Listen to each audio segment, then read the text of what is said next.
As she announced, I'm Chris Allen. I am the Health Equity Coordinator with the Health Innovation and Evaluation Team at UT Austin. And what we do is we contract with the Department of State Health Services to help evaluate programs, see how programs can be changed to become more innovative and have a larger impact.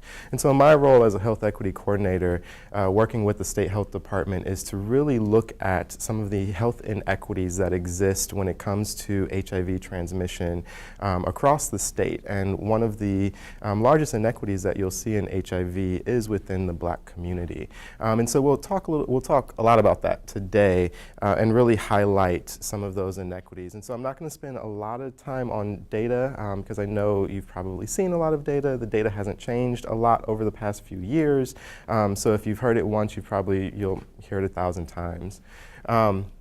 So our objectives today is just, again, to review some of the HIV data, to identify priority populations in Texas, understand equity and inequities, and report on some of the current research regarding the priority populations specifically within the Black community, and then identify steps to move forward that can have an impact on the outcome of health equity in relation to HIV. So the first slide that I have here just highlights new HIV diagnosis for people living with HIV and deaths in Texas since 1980s. And so since the start of the HIV epidemic, you'll see that there's a huge spike in people in new HIV diagnosis, and there's a huge spike in deaths of people who are living with HIV. But in recent years, those spikes have started to become more steady, especially the one in relation to deaths of people living with HIV. And so we'll see that because less people are dying because of HIV and they're living longer, healthy lives, that more people are living with HIV in general because HIV transmission is still steady. We're still seeing quite a few new HIV transmissions every year. And so the focus that we'll see in the coming years is not necessarily on prevention of new HIV transmissions, which of course is always going to be a focus, but also a focus on care and treatment. Because there are so many people who are living with HIV, it's important to make sure that the people who are living with HIV are in care and treatment, are becoming virally suppressed, are taking their medications, and are in an environment where they're able to focus on their care and treatment in a way that helps them become virally suppressed and can no longer transmit the virus to other people. So this other chart shows that there's approximately 87,000 people living with HIV in Texas. There's approximately 4,500 new diagnoses every year, and men make up the majority of people living with HIV and the majority of new HIV diagnoses. And so all of this information is based on 2016 data.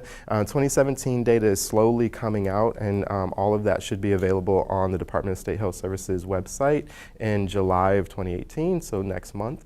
But definitely take a look, keep an eye out for that so that you can see some of the 2017 data. But again, most of this data is pretty much the same. Not much has changed over the past few years. Now, this next slide shows that new HIV diagnosis rates by year of diagnosis, so between 2007 and 2016. And so one of the things that you'll see here is that while diagnosis has increased, the rate per 100,000 has actually decreased. So the rate of new diagnosis is actually on the decline, and so that's a good thing. But when we actually start to look at the communities that are affected by HIV, that's where we'll see some differences. And we'll see that there are some communities who are continuing to see an increase in new HIV diagnosis while the national average or the state average is on decline.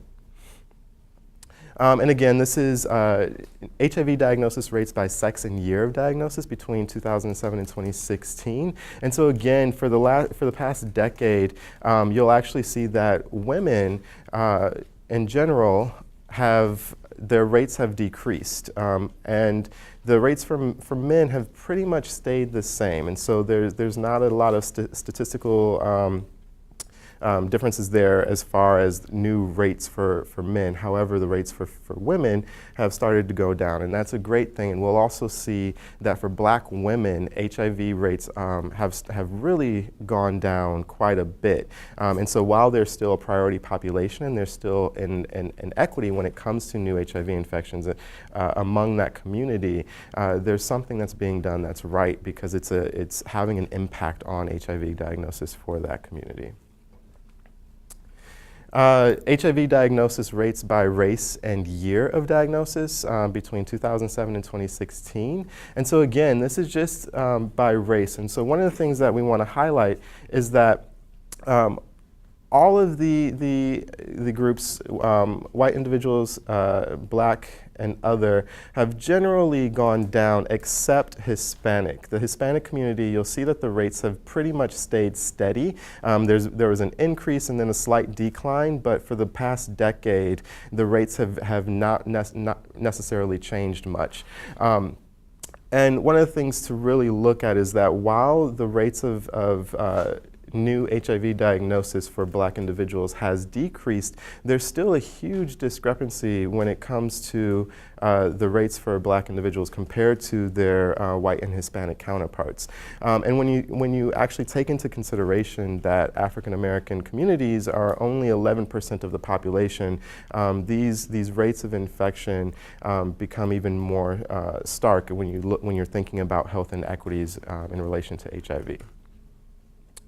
So HIV diagnosis rates by age at diagnosis in Texas, and this is just data for the year of 2016. You'll notice that the largest amount of HIV new diagnosis were individuals between the ages of 20 and 29. And so it is becoming a much younger epidemic, as we're noticing is that the older generation that grew up with HIV and was really impacted by HIV in the 80s is less affected by HIV now than the younger generation that's coming up. And there are quite a few theories and quite a few research that's been done to try and figure out why our younger community is experiencing such a high diagnosis when it comes to new HIV infections. But we're still trying to pinpoint where that issue is so we can really begin to address that epidemic. New HIV diagnosis mode of transmission, 2007 to 2016. I think this might be my last data slide, so bear with me. But this is where we really begin to see the inequities when it comes to communities that are affected by HIV. And when we're looking at MSM, which is short for men who have sex with men. I often interchange that with gay and bisexual men. So if you hear me say gay and bisexual men when I'm talking about data or information, I'm referring to MSM. One of the issues that we have with data is that transgender women are often lumped into the category of MSM.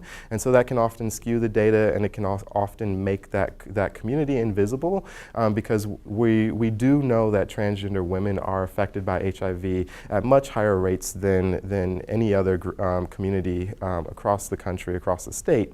And so we're slowly beginning to get more data on transgender women. And we have, in the state of Texas, a lot of data in regards to transgender individuals who are in care, but we don't have a lot of information around prevention efforts, around PrEP uptake, and stuff like that. And so we're slowly beginning to get more information about that. But you'll see that that is a priority population of ours that we want to begin to get more information on so we can start to have an impact on the HIV outcomes for those communities. And so when we're talking about HIV diagnosis, one of the things that we really need to point out in order to achieve equity is how can we address HIV among gay and bisexual men.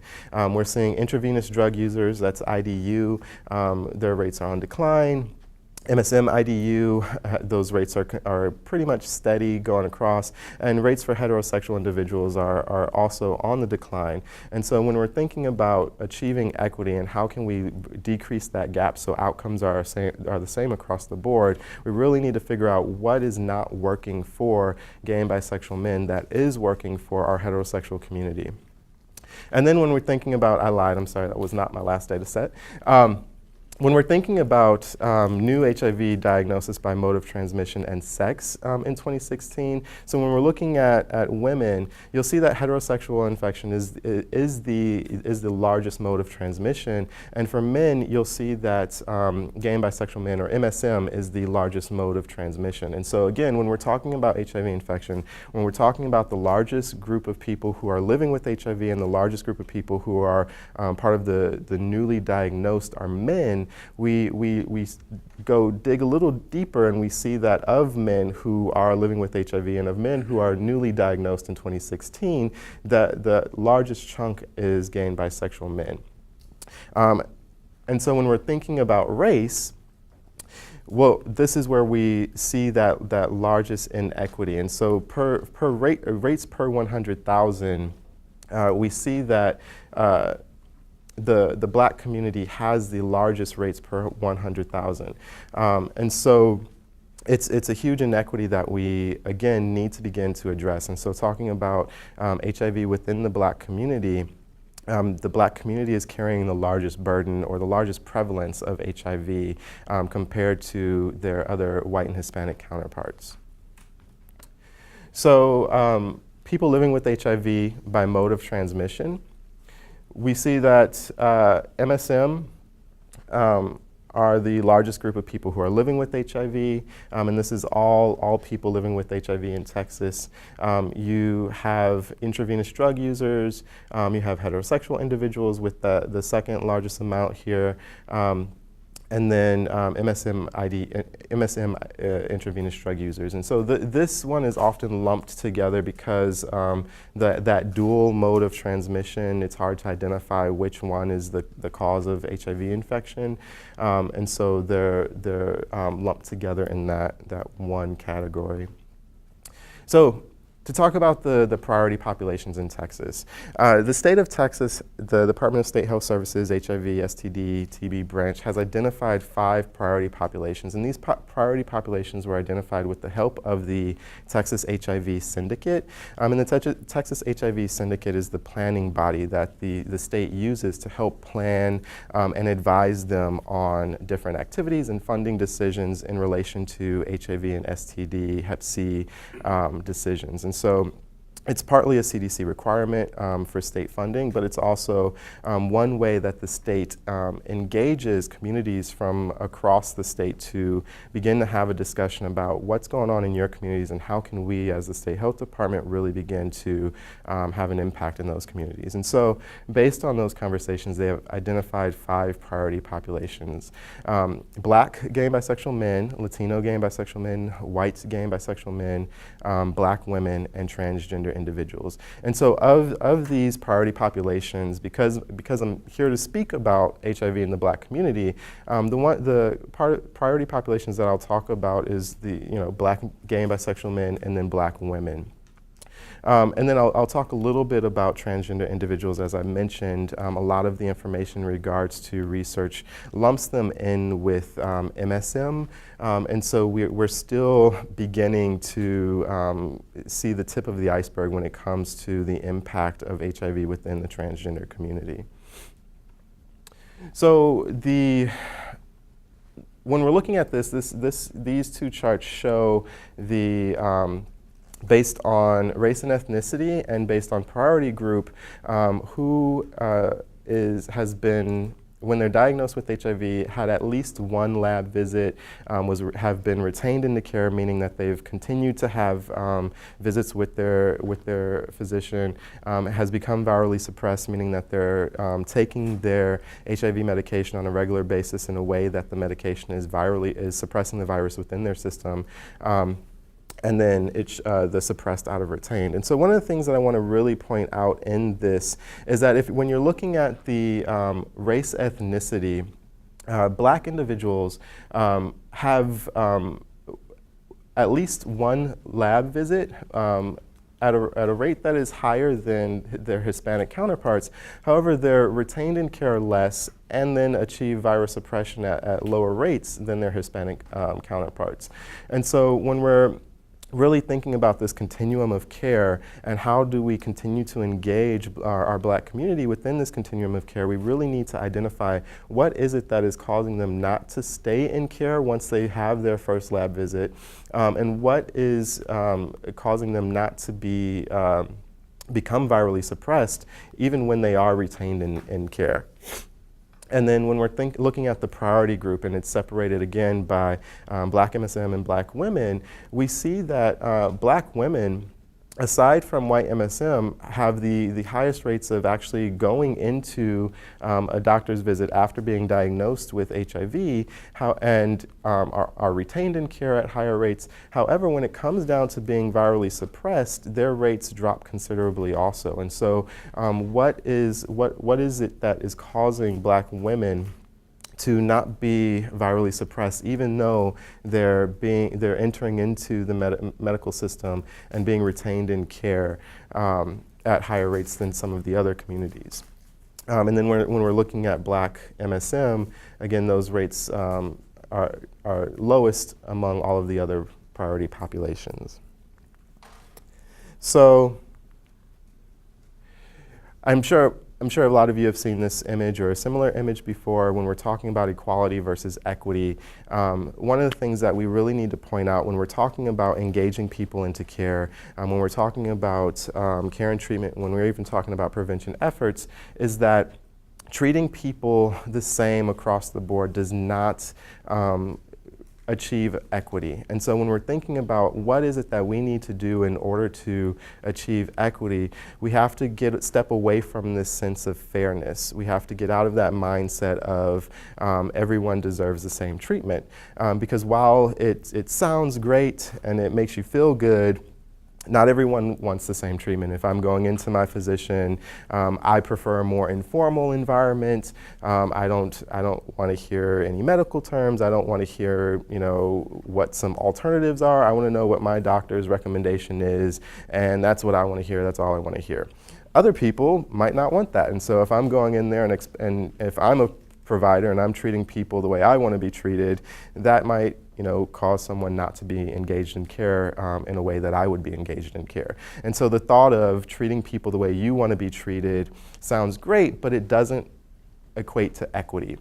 And so what we need to do is first get to know people, get to know what is it that is affecting people at a community level, what's affecting people on an individual level, and then really dig in deep to try and figure out how can we approach them in a way that helps them achieve the same outcomes as their heterosexual counterparts, their white counterparts, Hispanic counterparts, et cetera.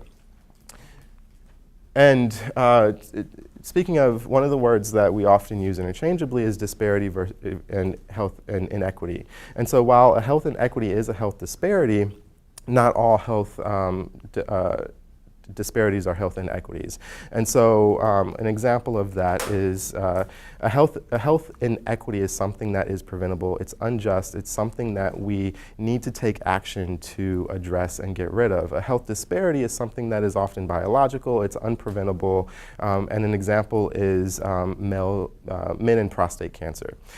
So men over the age of 50 have prostate cancer at much higher rates than men under the age of 50.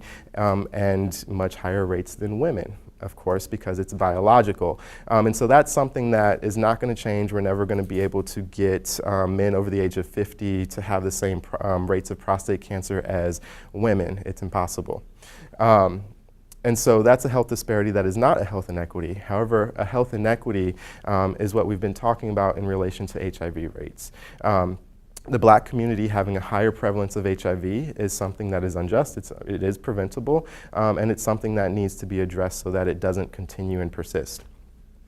Some of the research about starting with Black MSM, and this research is really to address some of the misconceptions when it comes to HIV within the Black community, and specifically Black MSM. I also have some slides on Black women.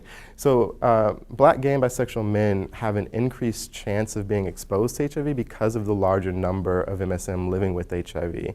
The higher prevalence leads to higher risk, even with similar frequency of risk behavior as other populations. And so one of the things that we often hear when we're going around in communities is that there's this misconception that the black community in general, or black gay men or black women, because they have higher rates of HIV, it's because they're having more sex. It's because they're not using condoms at the same rates as their counterparts. But that's not true. All of the research shows that these communities actually are taking preventative measures at the same rate as other communities. And in relation to black MSM, there's some research that actually shows that they take less risk than their white gay and bisexual counterparts and Hispanic gay and bisexual counterparts. But because of the prevalence that is already present within their community, they're at a higher risk of contracting HIV. And so one of the examples that I like to use to kind of illustrate this is that if you have a pool and you have 5 flotation devices in that pool, and you're daring someone to jump into the pool without hitting it, the chances of them hitting the 5 flotation devices is a lot less than if they were to jump into a pool that has 20 flotation devices. And so those flotation devices is the prevalence of HIV within a community. And so if you're having unprotected sex or sharing needles with someone who is diagnosed with HIV or who is living with HIV, and you're doing that within the black community, your risk is much greater than if you're doing that in a community with a lower prevalence. And one of the things that comes up often is you'll hear sometimes the internalized racism, internalized homophobia within the black community, where it's like, oh, well, because of that, I think I'll just, I'll only sleep with white men, or I won't sleep with black gay and bisexual men. And you'll hear that sometimes within the heterosexual community with black women too. They'll say, well, I'm not dealing with black men, they're putting us at risk of HIV. But the thing is that the HIV within that community, if you're having sex with someone who is having sex with a black person, they have the same HIV risk as someone who is in that community as well, because they're jumping into that pool with 20 flotation devices right along with you. And so by changing your sexual partners based on risk does not change your specific risk because of the prevalence that's already in that community. The second bullet point talks about black gay and bisexual men are more likely to report taking preventative measures. And so this again goes against some of those misconceptions around black gay and bisexual men not necessarily caring about their health. And when we're thinking about a lot of the prevention efforts that are out in communities, a lot of them are focused on the black community. However, again, going back to the fact that there's a higher prevalence within the community relates to the fact that they're more likely than any other ethnicity group to test positive for HIV. Black MSM are more likely to be unaware of their HIV positive status, and so individuals who are unaware of their status are more likely to engage in behaviors that may transmit HIV to HIV negative partners. And so this is one of the reasons that you'll see more recently there's a huge focus on testing people and linking them into care and treatment, because research now shows that once someone is in care and treatment and they become virally suppressed, they cannot transmit the HIV virus. And so if you're aware of your HIV status, the research shows that people who are aware of their HIV status, even if they're not in care and treatment, are more likely to take preventative measures when they're sleeping with someone or when they're doing something that might expose another person to HIV. Based on 2015 data, and this is from the CDC, black individuals make up approximately 13% of the US population, while accounting for an estimated 40% of all people living with HIV and 45% of all persons newly diagnosed. And so again, this goes to show that health inequity, where if we did have equity within HIV diagnosis and people living with HIV, you would see that the black community would be around 13%. That would be an equitable rate when we're talking about the entire population as a whole. However, because their rates of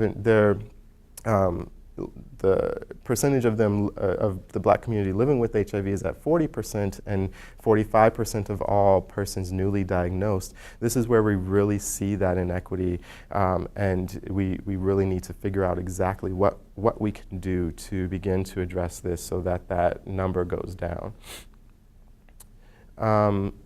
Black MSM, again, stigma, homophobia, and discrimination put gay and bisexual men of all races and ethnicities at risk for multiple physical and mental health problems and affect whether MSM seek and obtain high-quality health services. We'll talk a little bit more about that on a slide later on in the presentation. And then while Black MSM are less likely to engage in most risk behaviors than other MSM, which again, when we're talking about risk behaviors, we're talking about unprotected anal intercourse, having more sexual partners at the same time, or not necessarily at the same time, but concurrently, using drugs before sex, or use of drugs or alcohol during sex. Black MSM, all the research shows that they either do that at the same rates as all of their other counterparts or at lower rates. But Black MSM are more likely to report sex work than other MSM. And one of the things that this is, again, when we're talking about MSM and when we're talking about transgender individuals actually being lumped into that MSM, this is where some of the data begins to become skewed, is because when we're actually looking at sex work, it's not necessarily Black MSM who have higher rates of sex work, but it's transgender women. And we see that that's the situation because a lot of transgender women who come out, who begin to present themselves as women who who they truly feel they are, then they're more discriminated against, less likely to be hired, and so one of the ways that they can actually support themselves is through sex work. And so we're seeing that this is more research has to be done to actually to separate Black MSM from the transgender community to really get an idea of what it is that's causing this increased risk within the community in general. So talking about Black women, Black women accounted for 62% of all new HIV diagnoses among women, but only 13% are only 13% of the female population. Again, highlighting that health inequity when it comes to HIV. And talking about the fundamental determinants of HIV risk among Black women in the United States are social inequities involving race, class, and gender. And so this includes inequities inequalities of gender, race, and class, access to healthcare system, and then social security, being socially secure. And so one of I keep hitting the mic. One of the things that we see that affect Black women that aren't affecting their white counterparts and Hispanic counterparts is mass incarceration, lack of community support when it comes to having a male around, focusing more on other people than themselves. And so when we're looking at the chart that showed the continuum of care as far as going into a lab visit, being retained into care, becoming virally suppressed, one of the theories around why Black women achieve viral suppression at lower rates than their other counterparts is because of their focus on other people and less of a focus on themselves. Mass incarceration of Black men creates an environment where a lot of Black women, especially if they have children, become the sole provider within their household. And the inequities when it comes to mass incarceration, 1 out of every 3 Black men at current rates is estimated to become incarcerated at one point in their lifetime. And so that takes away a lot of community support when it comes to having dual income, being able to support themselves, access to when we're talking about class and wealth equity. And so there's a lot to kind of unpack when we're looking at that when it comes to Black women and HIV transmission. So PrEP has been a huge topic within the past few years because it's a huge tool in our arsenal to combat HIV transmission. And one of the things that we're seeing is that the people who are at greatest risk of HIV are using it the least.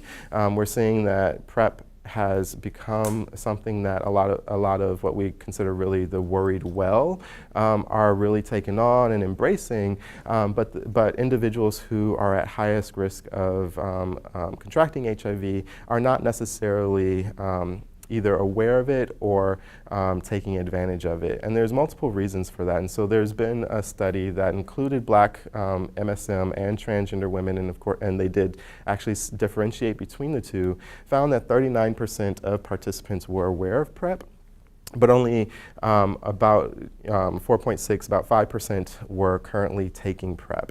And so potential barriers that were identified in that study to PrEP for Black, gay and bisexual men and transgender women included the perceived cost. So a lot of people thought that PrEP would cost a lot, that there wouldn't be support to pay for PrEP, because when you actually take out the support that helps fund people to get on PrEP, there is a substantial cost to it. However, there are a lot of resources available to actually provide people with PrEP, and so there's not a lot of awareness around what those resources are and how to get those resources. There's concerns about the long-term effects of PrEP.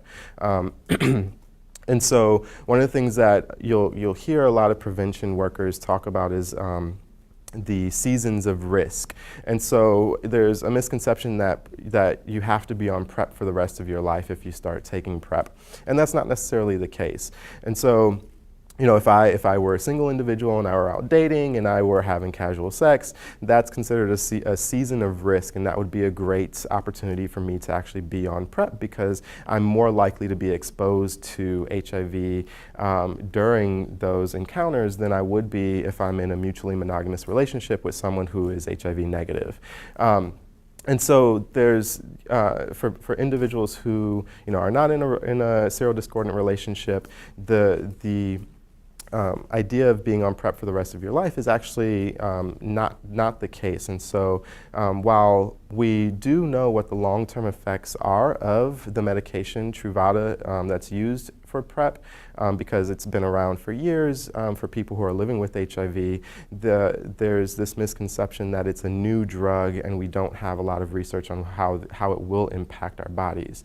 And so what we're trying to do is figure out how can we communicate what the impact of PrEP is long-term on individuals, and how that PrEP is actually a lower dosage of the medication that people who are living with HIV are taking, so that it still doesn't have as strong of an effect as the medication that's used to treat people who are living with HIV. And then again, that it's for seasons of risk and not for a lifetime of taking PrEP. And then again, even if you're in a serodiscordant relationship, as the research has shown, if people who are living with HIV who are on medication and are virally suppressed do not transmit the virus to other individuals, then their partner who is not living with HIV does not necessarily need to always be on PrEP unless they want another tool to safeguard them from the possible transmission. But as long as their partner is virally suppressed, then transmission of HIV will not take place. So PrEP is not something that has to be taken long term.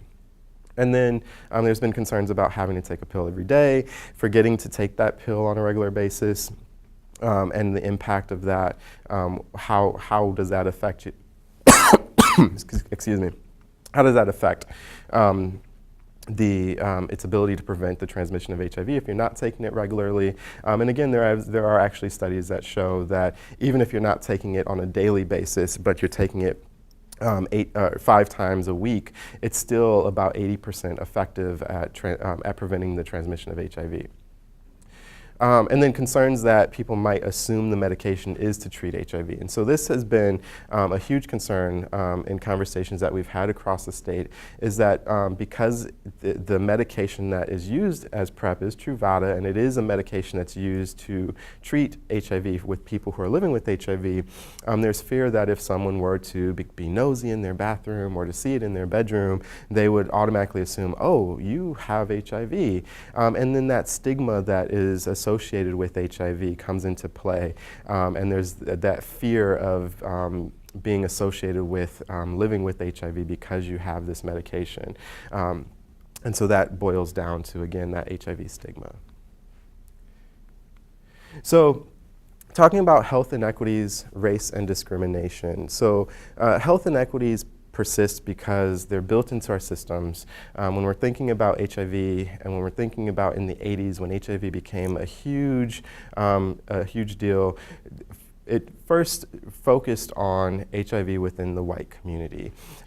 A lot of the black community, there's multiple reasons why, either ignored HIV, pretended that it wasn't something that they had to worry about, either because of homophobia, because of the HIV stigma, and weren't in those conversations that were a part of the initial talks of what do we need to do in order to combat this virus.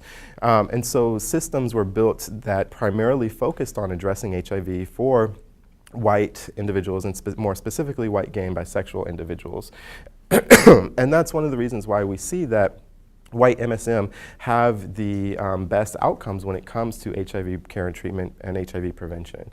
They're encouraged by our environments. And so again, talking about HIV stigma, homophobia, and that HIV stigma and homophobia affect our heterosexual communities as well, because when we're thinking about HIV, we often hear from black heterosexual women that it's something that they don't have to worry about because they're not gay, or the person that they're sleeping with does not sleep with other men.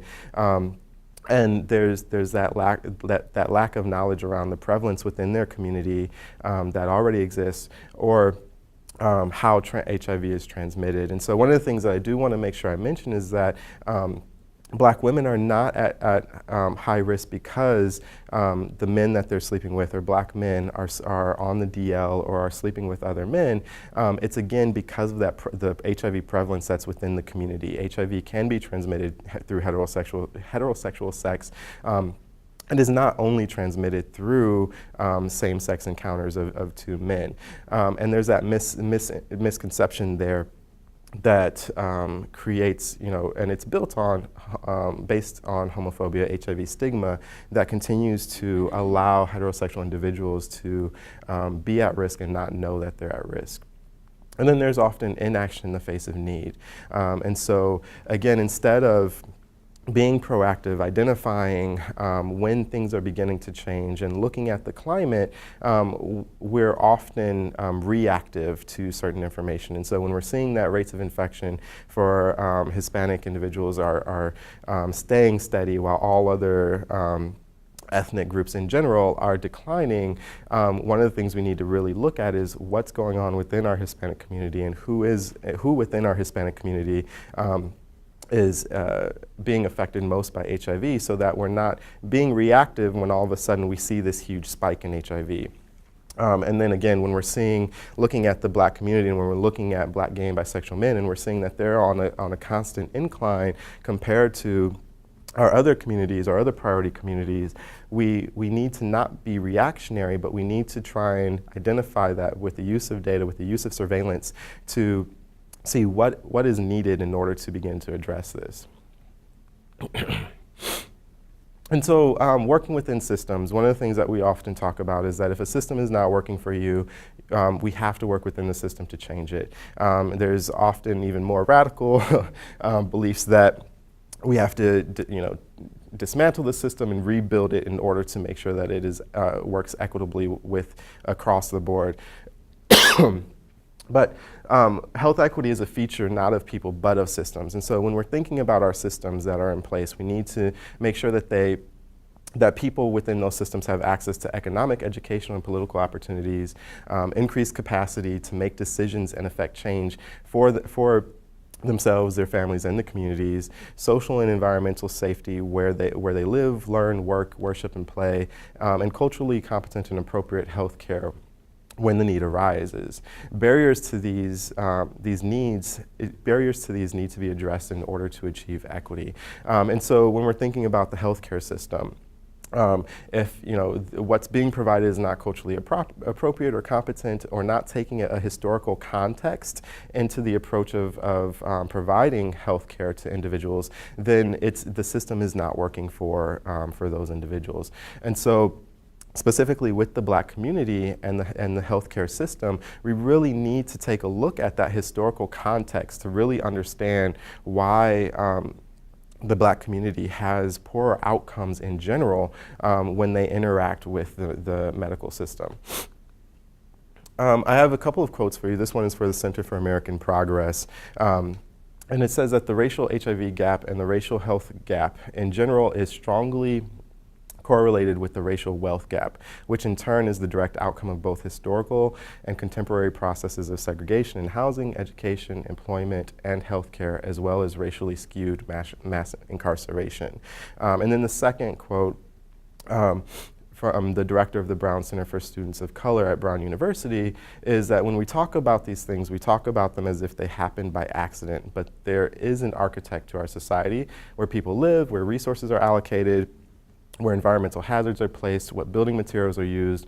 All of this, there is intentionality behind it. And so I want to focus on the word intentionality. And again, when we're talking about health outcomes in general, and even when we're talking about HIV health outcomes, we can't look at that in a vacuum. We need to take these environmental conditions, we need to take this look at this in a historical context.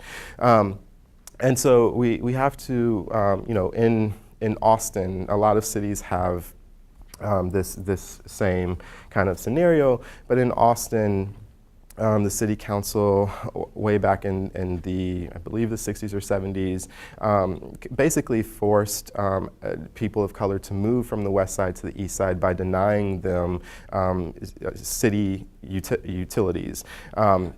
And that the only way that they can actually get utilities, garbage services, sanitation services, is if they move to the east side. And so that was one way that they moved communities from one place to another place, a part of the city that was often seen as less desirable, so that they can build up and provide more infrastructure for the west side.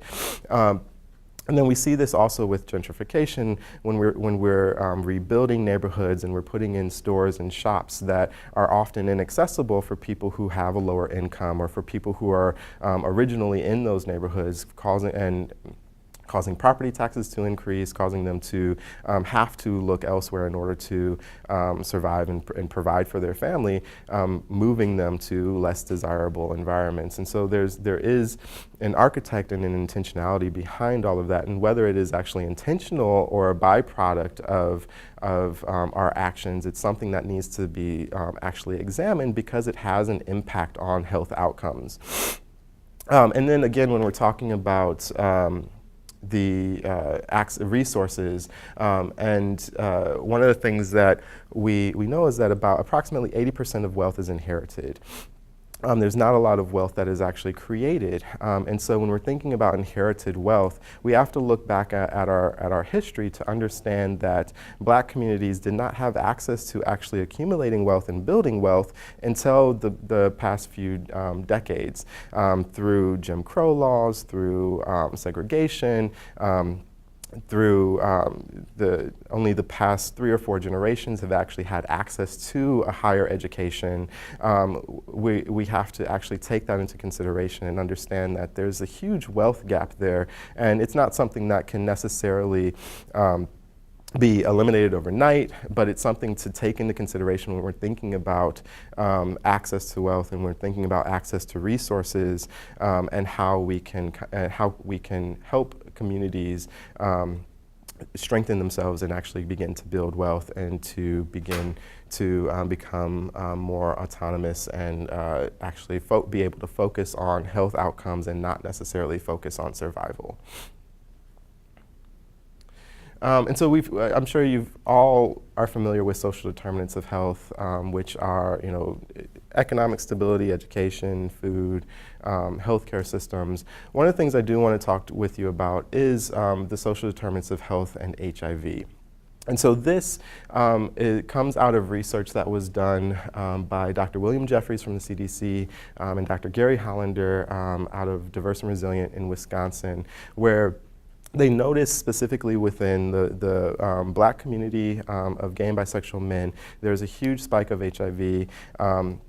And they wanted to actually try and figure out what was the cause of this. And so they did interviews with hundreds of individuals who are HIV positive and individuals who identify as gay and bisexual. And they came up with these social determinants of health and HIV. And again, this does affect not just gay and bisexual individuals and transgender individuals, but all individuals within a community. And so the context are these unfavorable social conditions. So oftentimes we'll see with gay and bisexual individuals that when they come out as gay or when they come out as transgender, there's housing instability. Sometimes they're kicked out of the house. Sometimes they run away from fear of discrimination or from fear of not being able to be their true selves around their family.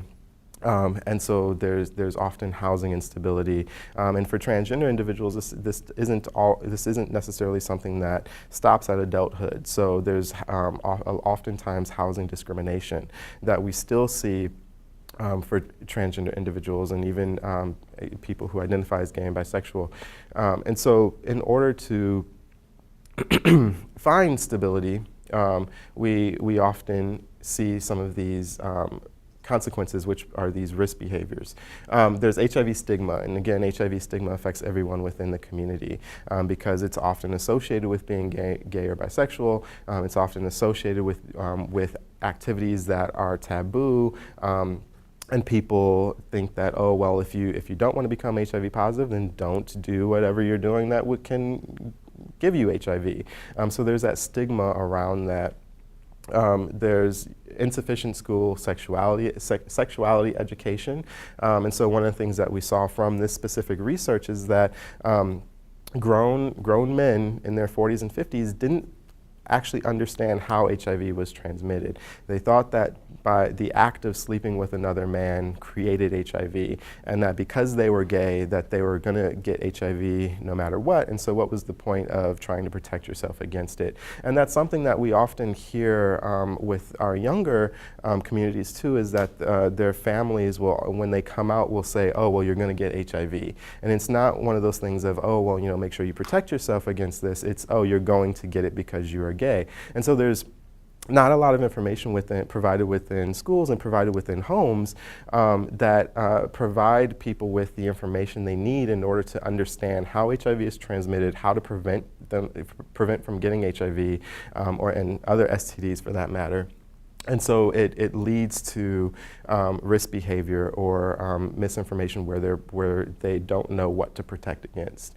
There's internalized homophobia and transphobia, and then there's also external homophobia and transphobia that creates unfavorable social conditions, social exclusion and isolation. Oftentimes when people are diagnosed with HIV and find out that they're living with HIV, they feel excluded and isolated. They feel like they can't confide in anyone else from fear of discrimination or from fear of being treated like they have a communicable disease and need to be excluded from other things. And so you'll see that these unfavorable conditions can lead to these risk factors. And so there's often unsafe sexual situations and behaviors. And so with housing instability or from lack of or not being able to obtain work because of how a transgender woman is presented can lead to unsafe sexual situations such as sex work or exchanging sex for a place to live, exchanging sex for food, for necessities. It can also lead to lack of HIV disclosure to partners, lack of knowledge about HIV risk, escape and avoidant coping, and then resignation and hopelessness. And so these two bottom points here, escape and avoidant coping and resignation, hopelessness, kind of point to mental health issues. And so one of the things that is not necessarily addressed as much as it should within the Black community is addressing mental health issues. And so specifically with people who are living with HIV, we often see this development of mental health issues where there's escape and avoidant coping and resignation and hopelessness around, taking medication. Why does it matter? HIV is going to kill me anyway, or I'm going to contract HIV no matter what because I'm a gay person. And so there's the need for more information for more services around kind of those mental health issues that can arise for people who are living with HIV and for people who aren't living with HIV but who are at risk of contracting HIV. So I believe this is one of my last slides, but one of the things that we can do to work towards equity is to keep in mind that we are gatekeepers. No matter what our role is, we can be gatekeepers. We can interpret information, we can define reality, we can count and measure, we can translate, we can control the flow of resources, and we can speak on behalf of. And so one of the things that we can do, no matter whether our position is within, providing medical care, surveillance, anything around the medical environment in general, is to understand what our role is and how we define reality for the individuals that we come in contact with. And making sure that we have our priority communities, or our in this specific situation, our Black community at the table when decisions are being made and when conversations are being held. Because one of the things that we often see is, again, we have some very large organizations, national organizations, statewide organizations that address HIV prevention and care. But when we're looking at the board of directors, or when we're looking at the top level management, it's all normally gay white men or heterosexual white women who are making these decisions, and they're making decisions based off of positive intent and hoping to have a positive impact within communities that are at greatest risk, but they're not including those communities in those decisions. And so that needs to happen in order to ensure that the decisions that are being made aren't going to have unintended consequences later on, or can actually have an impact within communities in a way that we're hoping to have. And so I'm going to end with another quote that health is a resource that can be enjoyed by all to the benefit of all, and if we are not all healthy together, none of us are as healthy as we could be. And so I like to think of health as a community approach. Whenever there's anything that can cause health inequities within our community, or whenever health inequities exist within our community, it doesn't just affect those individuals who are directly impacted, it affects all of us. Whether it's thinking about resources, whether it's thinking about the impact on our communities and how our communities can thrive together. It's something that we need to keep in mind so that everyone is able to thrive in a way that promotes equitable outcomes. So I have all of my references here, but this is my information, and if you have any questions, I can take some now. I think I have some time. Otherwise, you can feel free to jot down my contact information and shoot me some questions. Thank you.